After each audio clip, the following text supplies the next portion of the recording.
ఇక కుక్కకాటు ఘటనలపై PCC vice president Niranjan ఆగ్రహాన్ని వ్యక్తం చేశారు. ప్రభుత్వ నిర్లక్ష్యాన్ని ఆయన తప్పుపట్టారు. రాష్ట్రంలో కుక్కల దాడులు విపరీతంగా జరుగుతున్నా పట్టించుకునే నాథుడే కరువయ్యాడని ఆవేదన వ్యక్తం చేశారు. కుక్కలను నియంత్రించడంలో అధికారులు ఫెయిల్ అవుతున్నారని మండిపడ్డారు. సర్కార్ చొరవ తీసుకుని రాష్ట్ర వ్యాప్తంగా స్పెషల్ డ్రైవ్ చేపట్టాలన్నారు.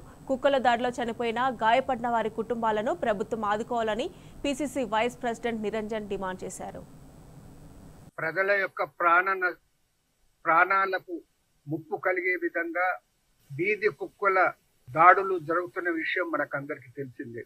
ఈ విషయమై రాష్ట్ర ప్రభుత్వం రాష్ట్ర వ్యాప్తంగా ఇనిషియేటివ్ తీసుకొనేసి ఒక స్పెషల్ డ్రైవ్ అనేది చేపట్టాల్సినటువంటి అవసరం ఉందన్నమాట మనం చేస్తా ఉన్నాం.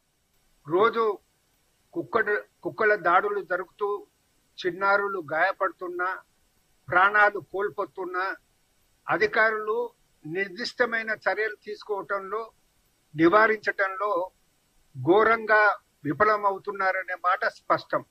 నిన్న హనుమకొండలో ఎంజీఎం హాస్పిటల్ ఆవరణలో ఒక పసికందును కుక్కలు తినేయడం అనేది హృదయ విదారకమైన దృశ్యంగా నేను మనం చేస్తా ఉన్నాను. ఆసుపత్రి ఆవరణలోకి కుక్కలు ఎలా వచ్చాయి? ఇబ్రాహింపూల్ రాయపూల్ గ్రామంలో కుక్కల దాడికి గురైన కృష్ణ గౌడ్ అనే 4 సంవత్సరాల బాలుడు నిన్న నీలోఫర్ హాస్పిటల్లో మరణించడం జరిగింది.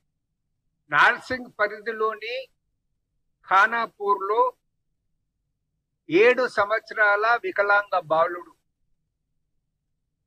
ఇంట్లో ఒంటరిగా ఉంటే తల్లిదండ్రులేమో కూలీనాలు చేసుకుంటానికి పోయారు.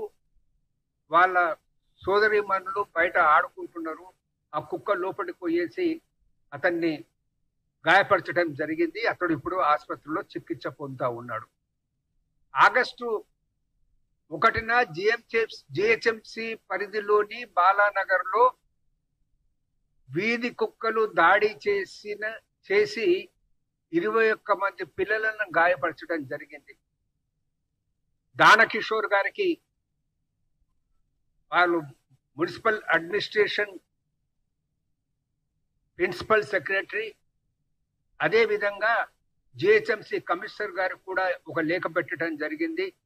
అసలు ఎందుకు పట్టించుకోవటమో అర్థం కావటం లేదు.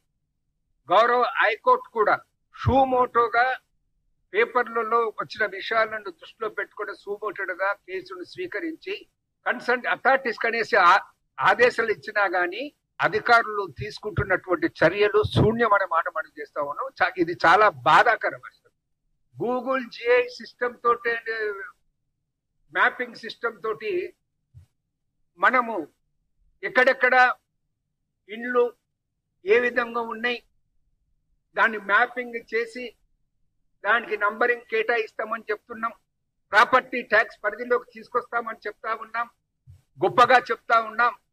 కానీ అదే మ్యాపింగ్ ద్వారా అదే వ్యవస్థను వినియోగించుకొని కుక్కలు అనేది ఎక్కడెక్కడ విచ్చలవిడిగా తిరుగుతున్నవో అది తెలుసుకునే అసలు ఈ ప్రభుత్వ యంత్రాంగం లేదా, ఈ మున్సిపల్ యంత్రాంగం లేదా, ఈ జిహెచ్ఎంసి యంత్రాంగం లేదా అంటే ప్రశ్నిస్తాం. మీరు ప్రాపర్టీ ట్యాక్స్ పెంచుకోవటము, ఆర్థిక వనరులను పెంచుకునే వైపు దృష్టి కాకుండా ప్రజల ప్రాణాలను రక్షించే వైపు కూడా దృష్టిని పెట్టాల్సినటువంటి అవసరం ఉంది. కుక్కల దాడిలో మరణించిన కుటుంబాలకు ఆయా స్థానిక సంస్థల నిధుల నుండి, ఒకవేళ పంచాయతీ అంటే పంచాయతీ గ్రామ, లేకుంటే మున్సిపాలిటీ అయితే మున్సిపాలిటీ, లేకుంటే మున్సిపల్ కార్పొరేషన్ అంటే మున్సిపల్ కార్పొరేషన్, ఆ సంస్థల యొక్క నిధుల నుండి 5 లక్షల రూపాయలు ఆ కుటుంబానికి పరిహారం ఇవ్వాలి. అదే విధంగా ఎవరైనా గాయపడితే ఆ కుటుంబాలకు 50,000 నుండి 1,00,000 రూపాయల వరకు నష్టపరిహారం చెల్లించాలన్నమాట నేను తెలంగాణ కాంగ్రెస్ పార్టీ తరఫున నేను డిమాండ్ చేస్తా ఉన్నాను.